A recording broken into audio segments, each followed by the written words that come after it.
story of the B-36 is unique in American aviation history. It survived near cancellations on 6 separate occasions and was the symbol of a bitter inter-service rivalry between the newly formed Air Force and the well-established Navy over who would control delivery of atomic weapons during the early years of the Cold War, and consequently, who would receive the lion's share of the defense budget.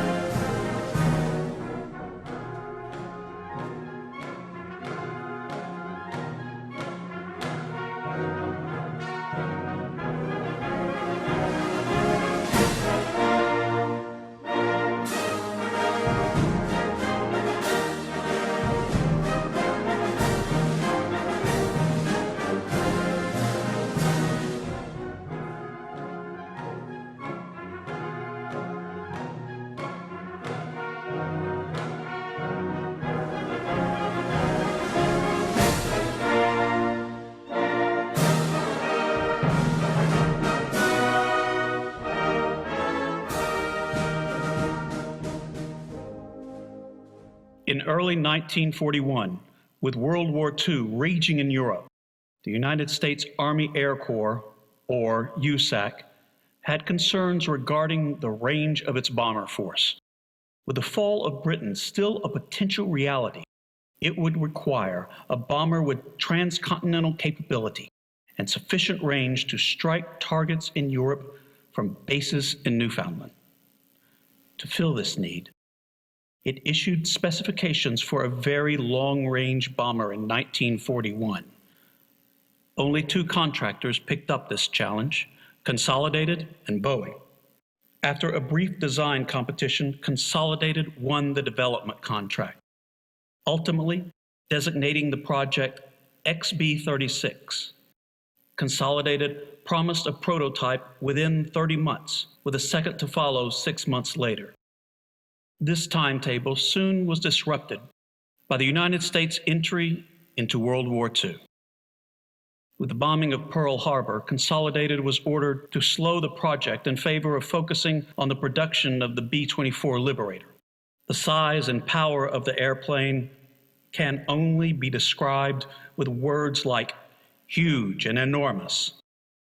Given the normal reaction of people who first viewed the prototype, many had taken to calling it the Jesus airplane.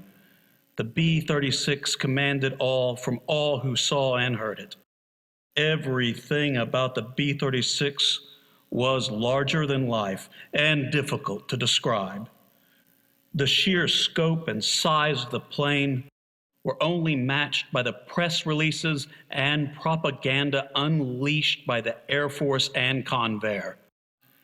To keep the media frenzy alive and the Soviets nervous, Convair then announced the B-36 would carry its own defensive jet fighters, as many as 4, inside its massive bomb bays. The relentless propaganda campaign was an unqualified success. The Army Air Forces effectively used the B-36 to intimidate the Soviet Union even before the first operational airplane had been delivered. During its brief but breathtaking career, the B-36 never fired a shot in anger. But that doesn't mean it wasn't successful on its mission of deterrence of the Soviet Union during the Cold War. In truth, the fact that it never fired a shot or dropped a bomb may prove just how successful the program was. However, with advances in technology and the advent of jet interceptors capable of reaching high altitude, such as the MiG-15, the B-36's brief career came to a close. Assessing American needs after the Korean War, President Dwight D. Eisenhower directed resources to the Strategic Air Command, which allowed for the accelerated replacement of the B-29s with the B-47s, as well as large orders of the new B-52 Stratofortresses to replace the B-36s. As the B-52s began entering service in 1955, large numbers of the B-36s were retired and scrapped. By 1959, the B-36 had been removed from service.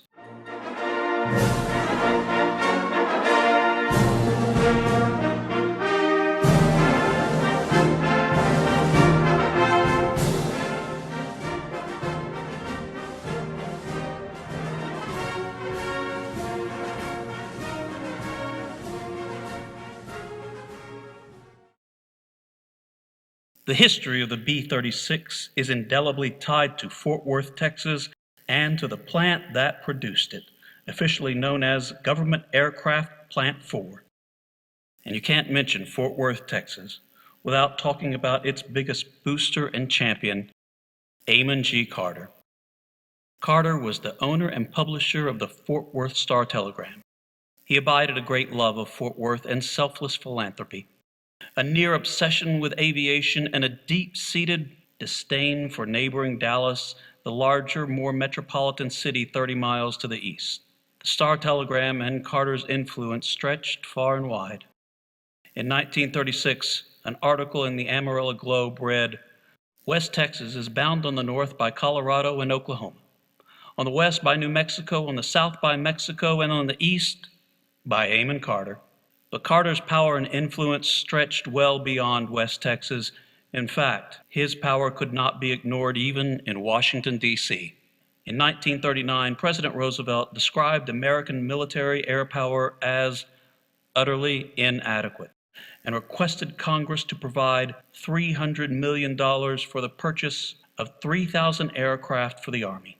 However, due to the seemingly invincible air power and anti-aircraft capabilities of Nazi Germany, it seemed heavy losses of the aircraft and crew were inevitable. So these projects skyrocketed, and Roosevelt ordered production of 50,000 aircraft. American aircraft producers were woefully unprepared to meet this capacity, leading the federal government to establish the Defense Plant Corporation, which provided funds to private companies to enable them to build or expand plants. Fearing a possible attack by Japan, Roosevelt proclaimed a zone of the interior that was 200 miles within the coast and borders of the United States. The War Department ordered all new defense plants to be built inland. Consolidated Aircraft was founded by Reuben Hollis Fleet in 1923.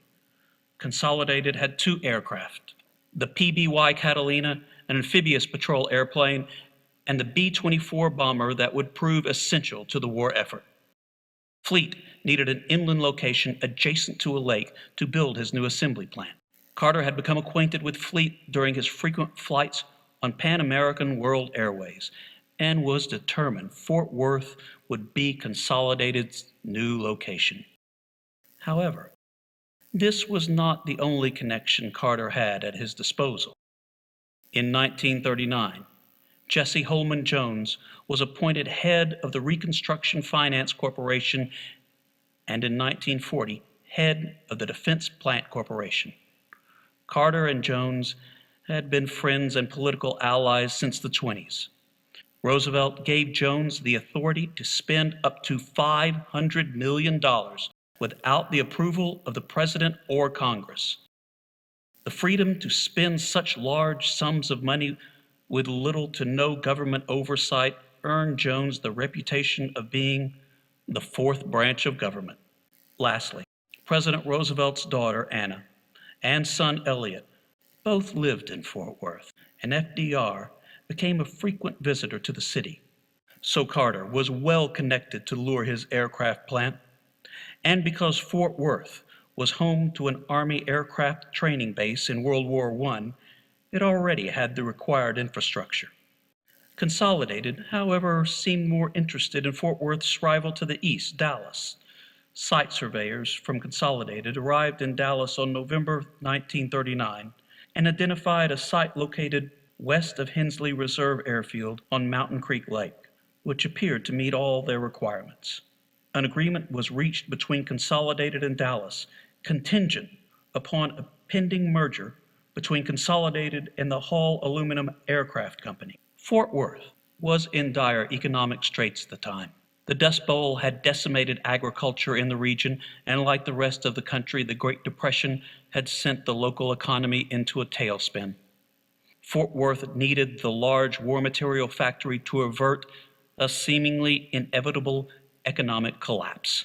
Carter took action as soon as he heard of Consolidated's intention of building in Dallas. He hired an engineering firm to perform a study of Mountain Creek site and a comparative study of the two Fort Worth sites, Lake Worth and Eagle Mountain Lake. The study concluded that the fluctuations in the water level of the Dallas site would render it useless during dry periods, and Texas is known for its frequent periods of drought.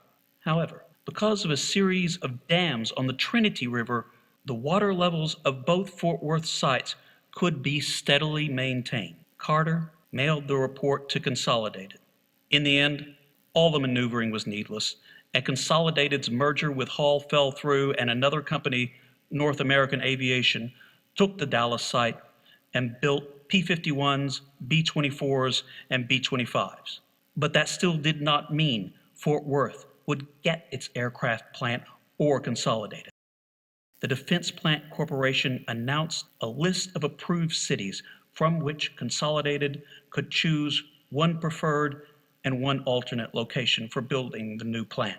Fort Worth was not on the government-approved list of cities.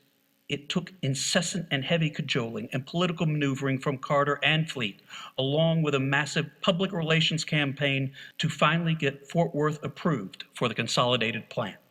After being pressured by Carter, Vice President John Nance Garner said, "That man wants the entire government of the United States to run for the exclusive benefit of Fort Worth, and, if possible, to the detriment of Dallas." Finally, on March 8, 1941, the War Department awarded contracts for the construction of aircraft plants at Kansas City, Tulsa, and Fort Worth.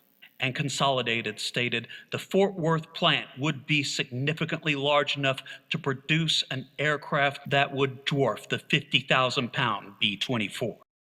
In June of 1941, construction began on Government Aircraft Plant 4 in Fort Worth. In December of that same year, the Japanese bombed Pearl Harbor, ending the United States' position of neutrality in World War II, and the largest arms buildup in history officially began. Construction of Government Aircraft Plant 4 took less than 9 months. Consolidated accepted the plant on January 1st, 1942, and began work on the first B-24. They employed a workforce of 25,000 people, mostly local farmers with limited mechanical and manufacturing skills. The biggest problem, however, was transportation. Automobile and bus production had been halted for the war effort, and gasoline was severely rationed. The Fort Worth Transit Company used converted automobile transport trailers as makeshift buses to move thousands of workers to and from the plant from all over the city and surrounding counties. For the first 2 decades after it was built, Government Aircraft Plant 4 was intrinsically linked to the production of heavy bombers. The Army Air Forces accepted its first Fort Worth B-24 on May 1st, 1942, and the last on December 30th, 1944. During this time, Fort Worth built 3,034 Liberators and its derivations, with a peak production of 200 per month. By the end of the war, 114 larger B-32s had been added to the number of heavy bombers produced in Fort Worth. However, because of the changing needs of the military, the next bomber would be much larger. Despite the relative success of the aerial bombardment during World War II, it was not obvious at the beginning that the campaign would be possible, much less successful. During the early days of 1941, it appeared Great Britain might quickly fall to the German onslaught and leave the United States without any bases outside the Western Hemisphere. Consequently, the United States decided to develop an aircraft that could attack targets in Europe from airfields in North America. The Army Air Corps drafted requirements for a very heavy bomber with a 450-mile-an-hour top speed at 25,000 feet, a 275-mile-an-hour cruising speed, a surface ceiling of 45,000 feet, and a maximum range of 12,000 miles at 25,000 feet. The aircraft needed to be carrying 10,000 pounds of bombs over a radius of 5,000 miles, or a maximum load of 72,000 pounds over a much shorter distance. Given the available technology, they were ambitious requirements. During the early 1940s, the concept of aerial refueling was not considered practical for operational aircraft, although numerous generally successful experiments had been conducted beginning as early as 1918. This meant that the new bomber of necessity would be very large, if for no other reason than to accommodate the required fuel. Requests for preliminary designs were released to Boeing Aircraft Company and Consolidated Aircraft in 1941. Preliminary design data was submitted by Boeing for their models 384 and 385, and Consolidated for the Model 35 multi-engine long-range bombardment type airplane. The results were not encouraging since neither manufacturer could meet all of the requirements. In an attempt to accelerate the bomber project, the military relaxed many of the requirements. However, the revised specifications were still a tall order. A cruising speed of between 240 and 300 miles an hour, a 40,000-foot service ceiling, a range of 10,000 miles, and an effective combat radius of 4,000 miles with a 10,000-pound bomb load. Despite the reduction from the earlier specifications, this was still 4 times the combat radius of the Boeing B-17 Flying Fortress, while carrying more than twice the bomb load. The Army Air Forces decided the consolidated design was the most promising, largely because, although it represented progressive engineering, it contained no unusual engineering features that might make its construction doubtful. Consolidated estimated that the development and manufacture of the 2 experimental very long-range bombers would cost $15 million. In November 1941, the Army issued a contract for 2 XB-36 experimental aircraft. The first airplane was to be delivered in May 1944, and the second in November. Although the aircraft was generally similar to the original Model 35, there were sufficient differences for Consolidated to assign the aircraft a new model number, 36, conveniently the same as the official designation.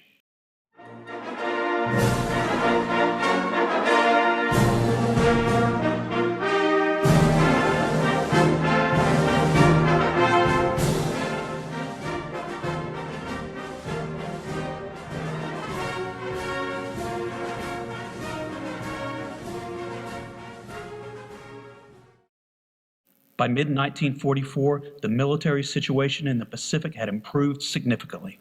The Marianas Campaign was near its end, and preparations were being made to deploy B-29s to attack the Japanese homelands. The Army no longer believed that a very long-range bomber was urgently needed, but nevertheless signed a $160 million contract for 100 production aircraft in August 1944. The schedule for the XB-36 was unchanged, and the first production B-36 was to be delivered in August 1945, with the last arriving in October 1946. Only now the contract did not carry any priority at all, causing fear that the schedule would not be met. However, following the surrender of Germany and the end of the war in Europe, memories of the bloody Pacific island-hopping battles were fresh, and the contracts for the very long-range B-36 were untouched. On September 8, 1945, 1 month after the Japanese surrender and almost 6 years after the original contract had been signed, the XB-36 was rolled out in Fort Worth. At the time, it was expected that the final outfitting and taxi test would consume the next 6 months. However, 8 months later, in May 1946, Secretary of War Robert P. Patterson told a House subcommittee that the aircraft was due to fly next month, a prediction that would be repeated several times during the summer. Finally, the aircraft made its maiden flight on August 8, 1946.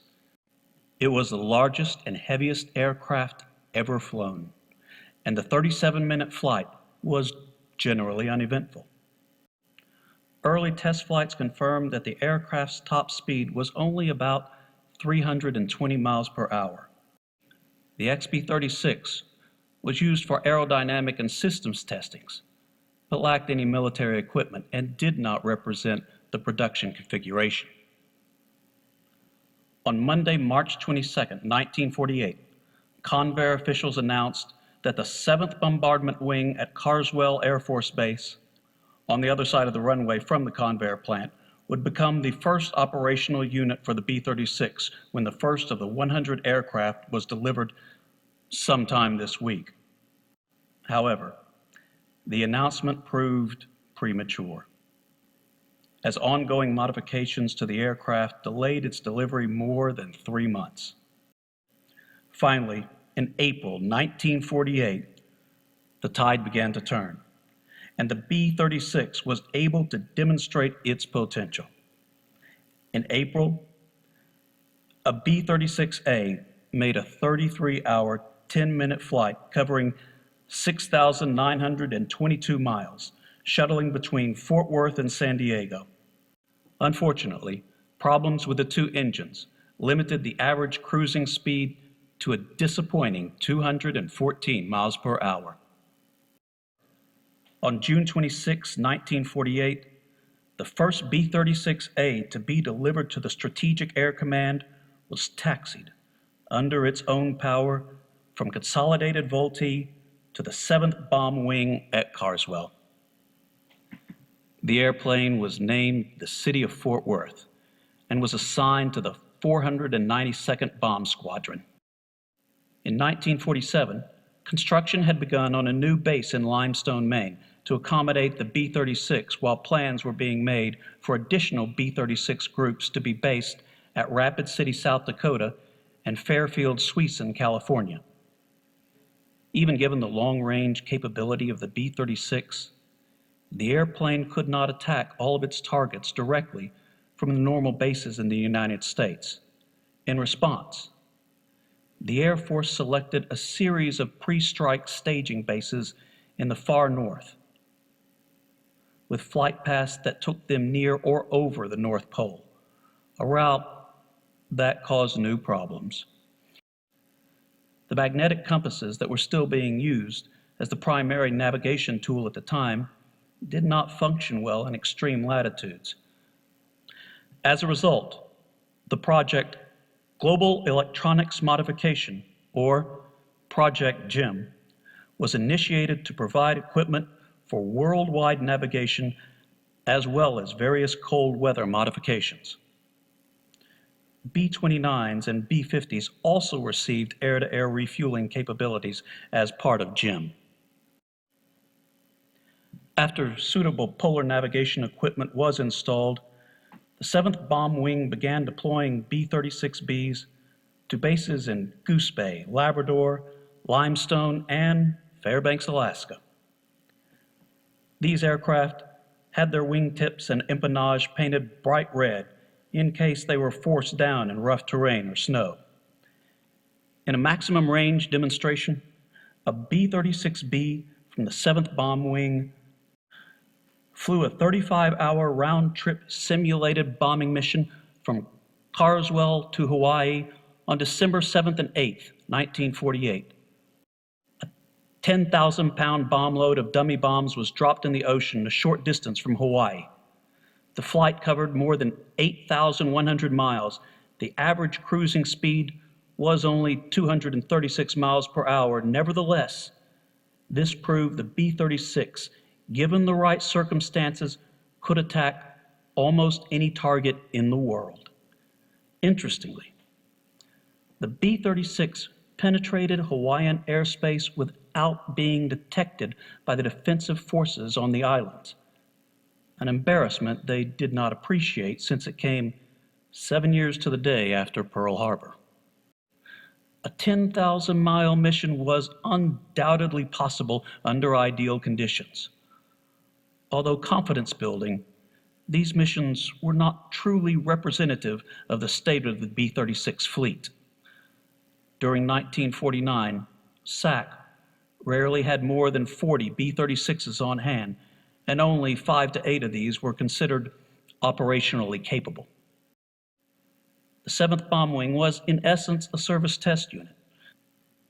Similar to the B-36A, many of the B-36B's initial problems resembled those of any other new and complex aircraft.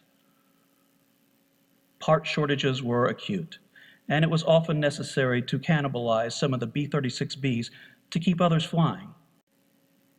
By the end of 1950, 3 accidents involving Carswell-based B-36Bs had claimed the lives of 12 airmen, each accident being the result of equipment failure. The first accident, on September 16, 1949, was a result of propeller pitch reversal that caused the B-36B to crash into Lake Worth at the end of the Carswell runway. The second crash, on February 14, 1950, in Canada, was determined to be a result of engine icing. The third crash was a result of multiple equipment failures that exemplified the many problems plaguing the new bomber. The B-36 probably spent more time in maintenance and modification programs than any other operational aircraft of the era. Much of this had to do with the pace of technical change during the early 1950s.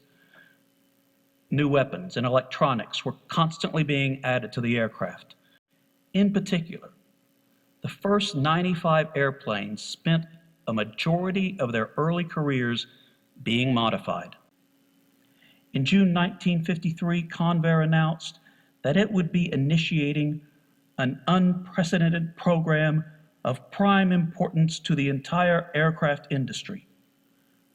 The hyperbole referred to Project SAMSAC, Specialized Aircraft Maintenance and Strategic Air Command, a continuing maintenance and modernization program which eventually encompassed all B-36 aircraft. The goal of SAMSAC was to standardize the B-36 fleet around a set number of configurations, allowing parts to be interchanged more easily and for maintenance procedures to be standardized. The program meant that roughly 25 B-36s would be undergoing heavy maintenance at Fort Worth constantly through 1957.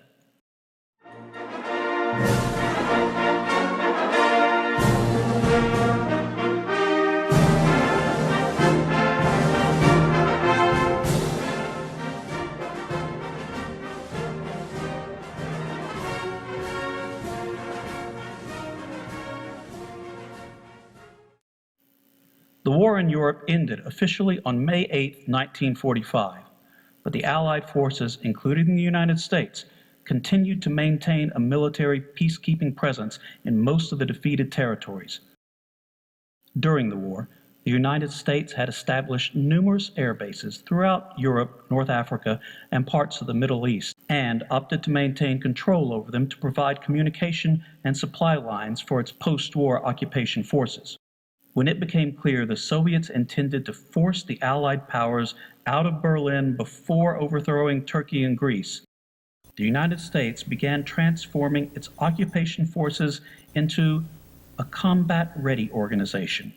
The new organization, composed of the 8th Air Force and 15th Air Force, was named the United States Air Forces in Europe. On August 7, 1945, one day after the atomic bombing of Hiroshima and 1 month before the XB-36 rolled out at the government aircraft plant 4, the United States Air Forces in Europe and its many air bases near the Soviet Union and the Middle East would soon become vital components of Cold War B-36 operations. On March 5, 1946, Prime Minister Winston Churchill delivered his now famous Iron Curtain speech that confirmed a serious ideological breach between the Soviet Union and the Western democracies. This speech permanently galvanized East and West relationships and is credited by some historians as the beginning of the Cold War. On August 3, 1947, only 8 days after Truman established the U.S. Air Force, Soviet Premier Joseph Stalin dramatically revealed to the world during the Aviation Day parade at Moscow's Tushino Airport the first of a planned fleet of Tupolev Tu-4 long-range heavy bombers. The Tu-4 had made its maiden flight on May 19, 1947, and was, for all intents, a copy of the Boeing B-29 Superfortress. When the new bomber became operational, it would allow the Soviets to strike any target in Europe and Asia and return to bases in Russia. By launching one-way suicide attacks, the bombers could strike cities within the continental United States, even though it was believed the Soviets were still many years from having a nuclear weapon. The realization that they had developed capabilities to produce long-range heavy bombers was an alarming revelation to Western military planners. Nevertheless, the Tu-4 would not enter active service until 1949. The impact of Stalin's propaganda spectacular was short-lived. On that same Sunday in 1947, as the sun rose over Texas only a few hours later, a crowd in excess of 50,000 people began arriving at the Army Air Forces Day open house that would showcase the YB-36A. On March 18, 1948, President Truman announced plans to increase the capability of the armed forces. Present with Truman was Secretary of Defense James V. Forrestal, who said, "If Russian forces should move into Germany or other parts of Europe, we could not stop them." As deliveries of the B-36s from Air Force Plant 4 continued, SAC began displaying its new might. In addition to participating in air shows, the 7th Bomb Wing flew 6 B-36As on a maximum effort mission on September 17th and 18th in 1948 to key cities in the United States, giving the public and the Soviet spies a first look at the world's largest bomber. 5 routes were flown, with each terminating back at Carswell. Concurrently with this flight propaganda blitz, Consolidated placed advertisements in many major newspapers and magazines around the world. Full pages were bought to display pictures and descriptions of the new bomber. During the maximum effort to deliver the first 18 B-36Bs, Consolidated announced a company-wide contest to name the B-36. The aircraft was known at Consolidated at the time only as the battle plane. The Name the Plane contest winners were announced on Wednesday, April 14, 1949. Prizes and certificates were awarded to the winners of the contest. The certificate read in part, "Since the ultimate purpose of the B-36 aircraft is to secure and maintain peace throughout the world, we, the undersigned judges, have unanimously selected Peacemaker from more than 600 suggestions and have respectfully recommended that the United States Air Force adopt the name as official for the B-36. The name, however, never became official. Several religious groups objected to the name Peacemaker, arguing that there is only one true peacemaker, and he was not built by Consolidated Vultee.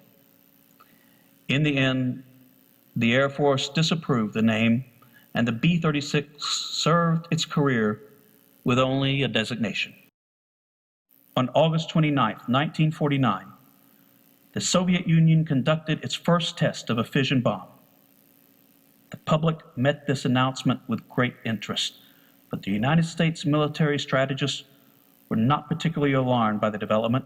At the time, it was known the Soviets had no reasonable means of deploying the weapon, and it would be several years until they could. Probably the most serious setback to the readiness of the B-36 force came on Labor Day, Monday, September 1st, 1952, while B-36s from the 7th and 11th Bomb Wings sat parked at Carswell Air Force Base.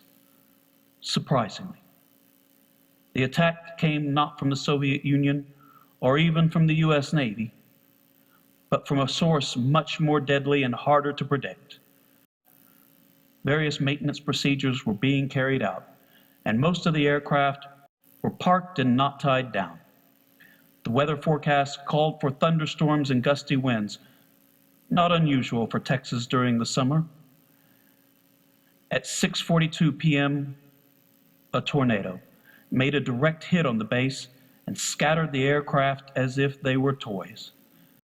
As the storm subsided, approximately two-thirds of the American very heavy bomber fleet lay incapacitated.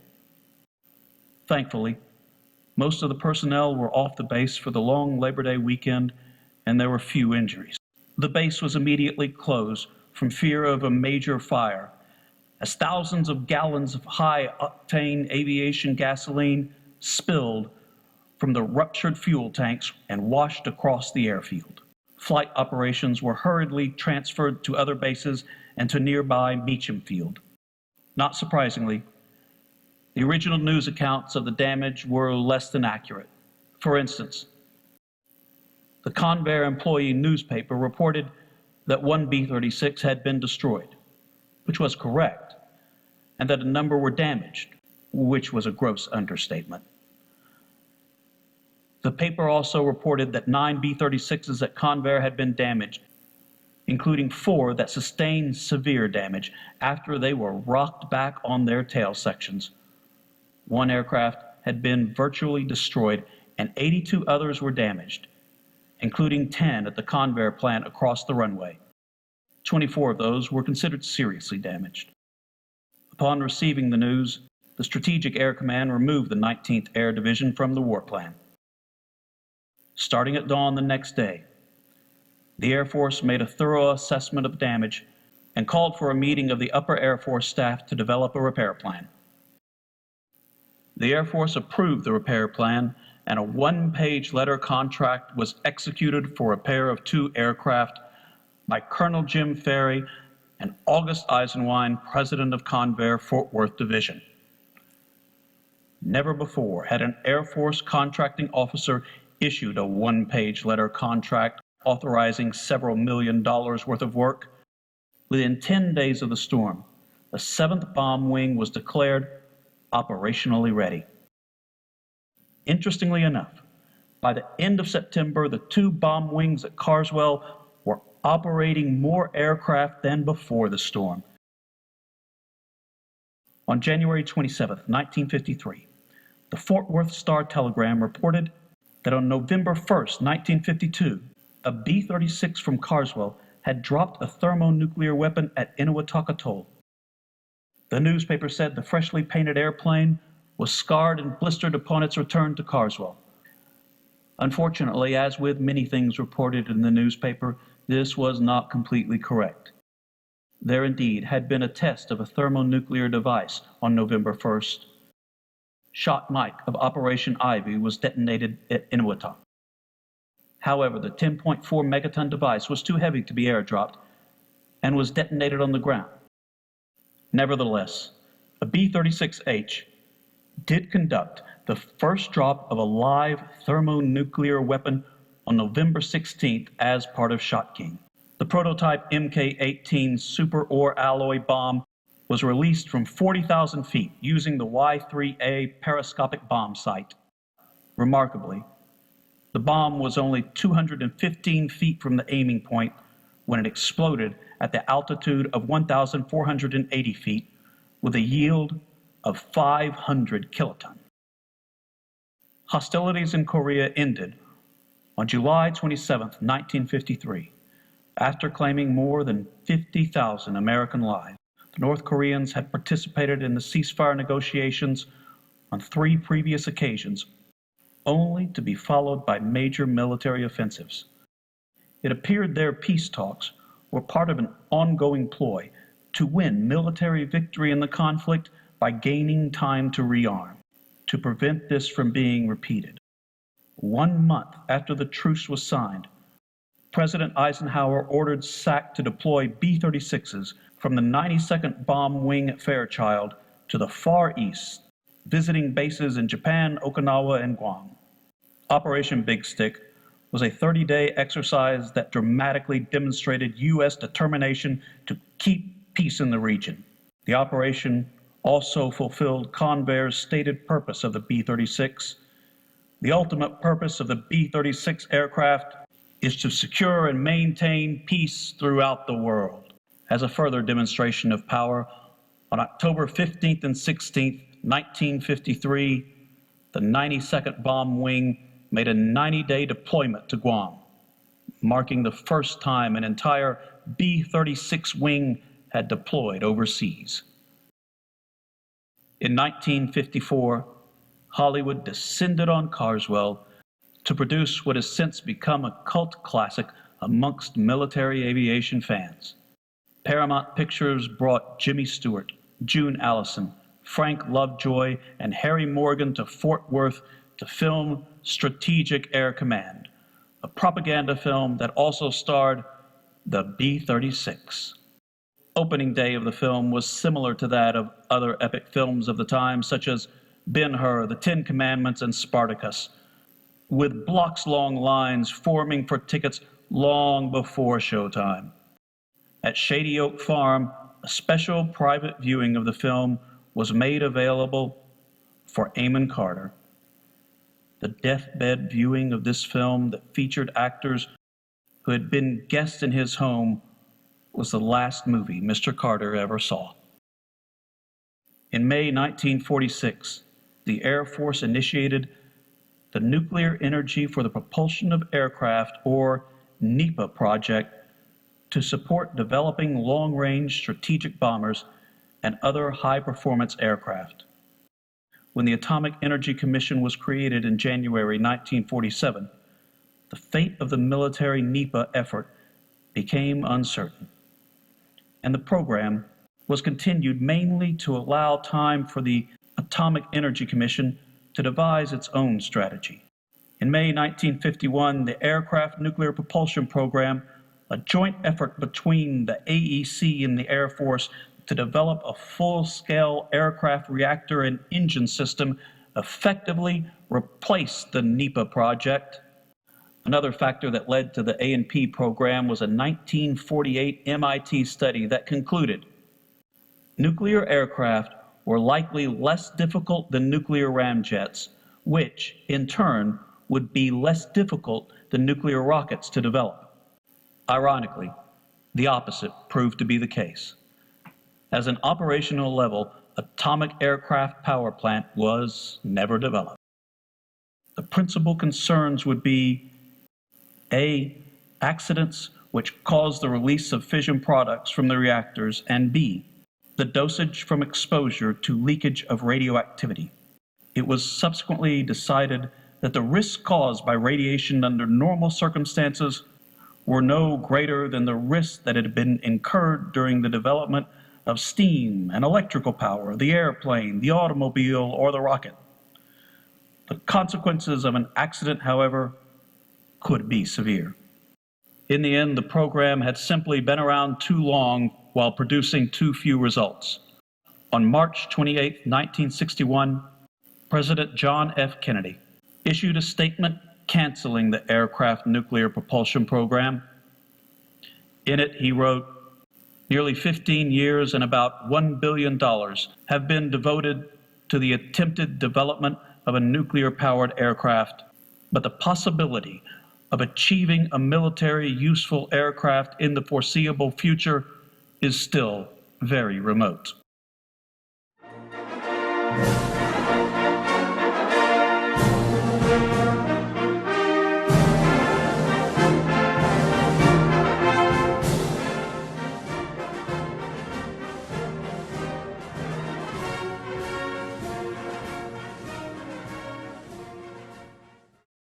"50 years after it was retired, the question remains of just how vulnerable was the B-36.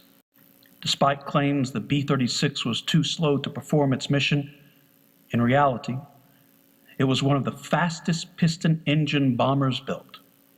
Nevertheless, as the jet age dawned, The bomber appeared slow in comparison to what came next, regardless of its actual speed capabilities.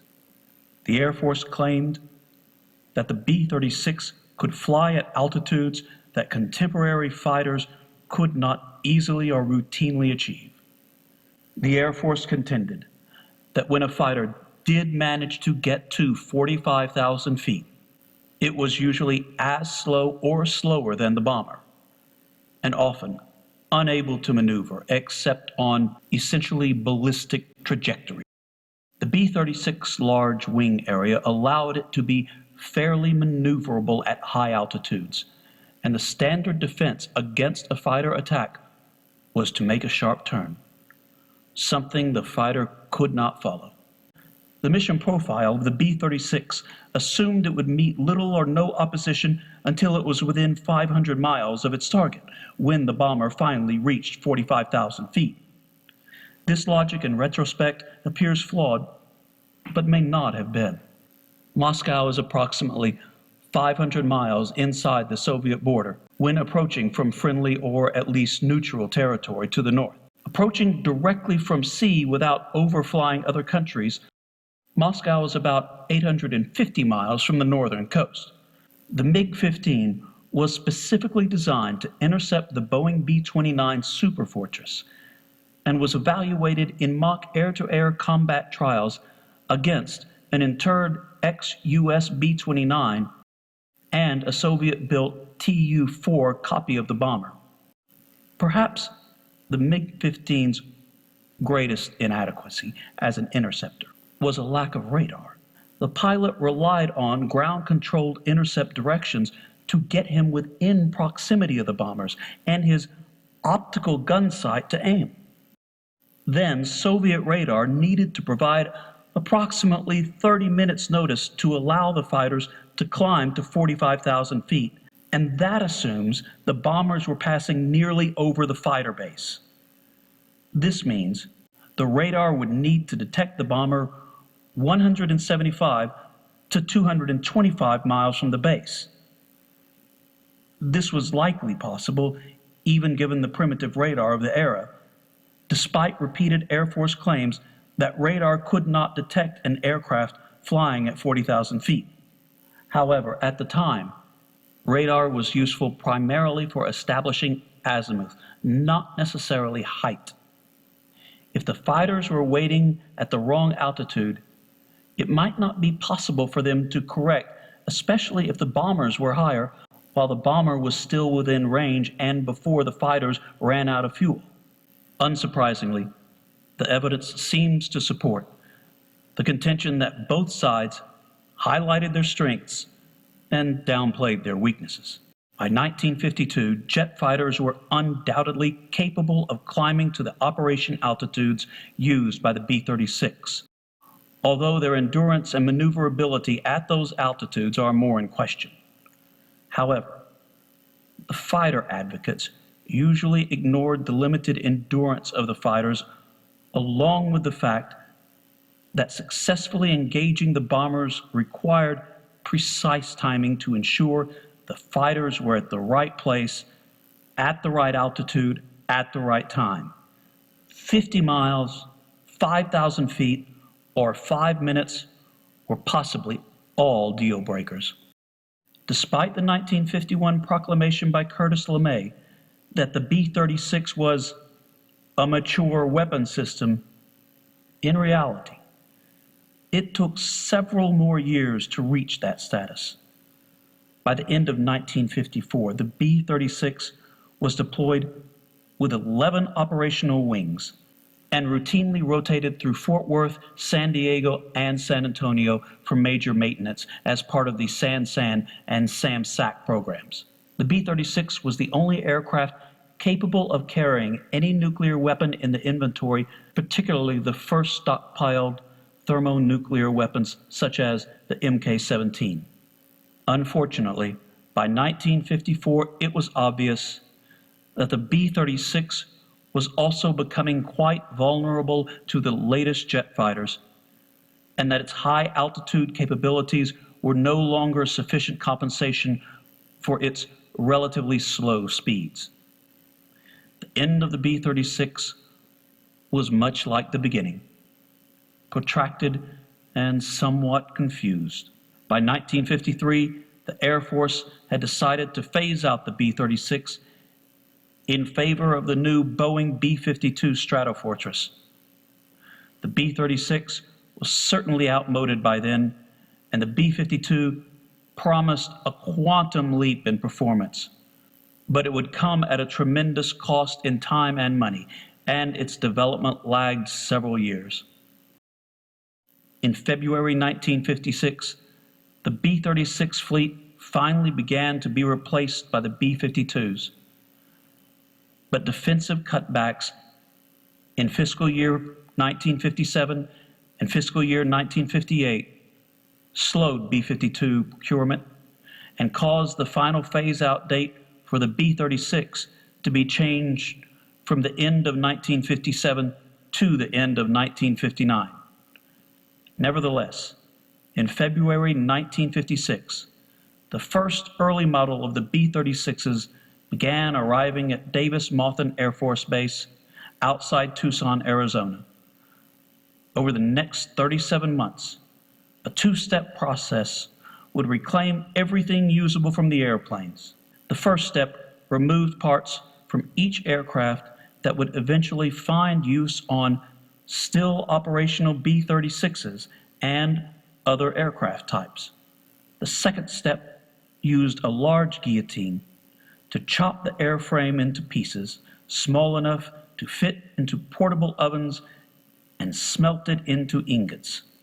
Fortunately, 4 B-36s and the XC-99 were selected for preservation and given to various museums around the country. With destruction of the B-36 fleet underway, Carswell's 11th Bomb Wing was reassigned to the 2nd Air Force, 19th Division on December 13, 1957, and was moved to Altus Air Force Base, Oklahoma. A transfer of Carswell's 7th Bomb Wing B-36s to various SAC wings began during January 1958 and ended on May 30th, 1958, when the last B-36 left the base. On that day, a ceremony was held that featured a flyover of the B-36, its replacement B-52, and Convair's new Mach 2 bomber, the B-58 Hustler. Making the ceremony's final speech was Amon Gary Carter, son of the late Amon G. Carter.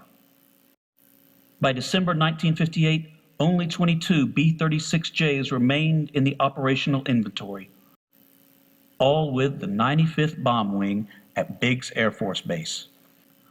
On February 12, 1959, the final B-36 built, the B-36J, flew the last official B-36 mission from Biggs to Amon Carter Field in Fort Worth, where it was put on public display at the end of Operation Sayonara. The retirement of this B-36 marked the beginning of a new era. SAC became an all-jet bomber force on that day. The first B-52 assigned to the 7th Bomb Wing arrived at Carswell on June 19, 1958.